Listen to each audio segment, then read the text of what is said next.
Hi, everybody. Hey, everyone. I hope you're doing good. You can't respond unless you do, which I'd love to hear you respond to how you're doing, but that's okay. Anyway, Jono, how are you? I'm doing good. Barry, how you doing? Good. I'm doing good. So today, I just wanted to ask Jono a couple of questions about things going on in the world, because I don't know if you know this. I hope you do. But there's a lot going on in the world right now. So Jono, what's going on in the world? What's happening? Where to begin? There is so much going on in the world. We want to talk about one thing specifically. And before we even start talking, you have to know we don't know everything. And we're not saying we do. And I'm learning. You're learning. Yep. I hope that you are also learning in the process here. Yeah. There's a lot to learn, too. So don't beat yourself up over not knowing everything, but rather just explore. But really what we're seeing are a lot of conversations about both justice and race reconciliation right now in our nation. Got it.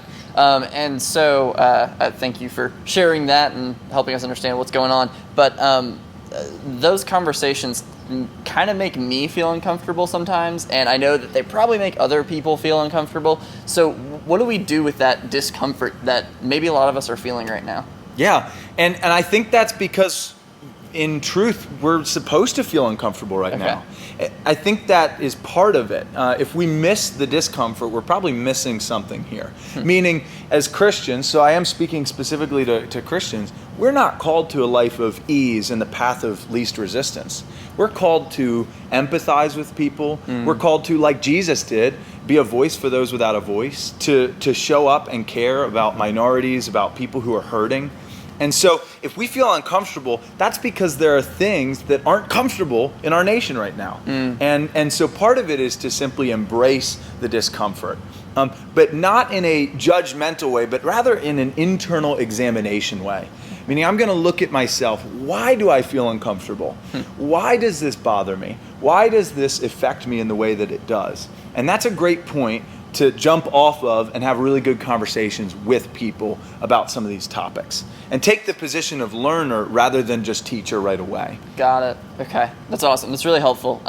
Another thing that I've heard thrown around a lot is this term of like white privilege. What even is that? I don't really understand.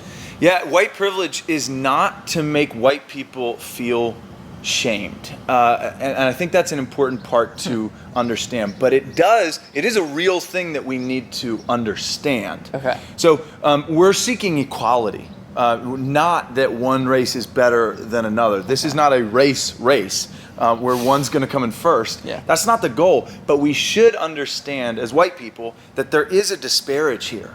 That while we are in the U.S. and opportunity abounds, some people start lower. And their ladder might be missing some rungs. And some people still have glass ceilings. And the reality is that the pigment of my skin means that I do not have the kind of obstacles that other people do. Okay. And so even as a young white guy, I just have less obstacles in my path than a woman or a black person or a Hispanic person might experience in our culture. So white privilege might not exist in some place in Africa maybe, but in the U.S. it's an important thing to understand as we're kind of having these conversations. And that's why it's important that we take the position of learner, because when you don't see the problem, we don't think the problem even exists sometimes. And that's not to make you feel ashamed, but it's rather to say, hey, put our antennas up, let's start thinking differently, and let's start examining, again, inward before we look externally at some of the things. Okay, awesome. Thank you. So we've talked about a little bit of stuff, but what do we actually do with all of that in our everyday lives?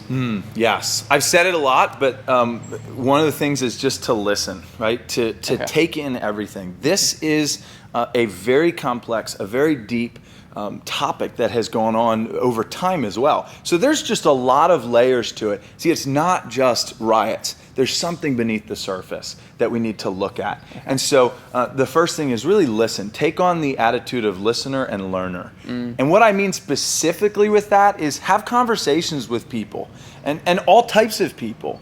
There's something to learn from multiple perspectives here. It doesn't mean every perspective's perfect or right, but we should listen to every perspective. And so that means having conversations with people that are different from us, both in terms of skin tone and perspective and history and background and culture and you name it. We should have conversations with people that are different from us. And then the last is simply to love. We should be quick to love. If I look back on my life and I can say that I was quick to love, I'll have less regrets. Awesome. It's not to say I'll have no regrets, but I think if I can become better at the knee-jerk reaction for me to love people, that seems like a shallow, simple church answer, but it's so profound and so necessary right now. But love is also sacrifice, so we have to understand that that means we're going to be humble in the process of listening, learning, and loving. Yeah, meaning that we don't know everything. We don't know everything. Yeah, we don't. News flash. Yeah. So with all that, that's awesome. Are there any like places that we could go for like more understanding or further learning? Yes, plenty of great resources.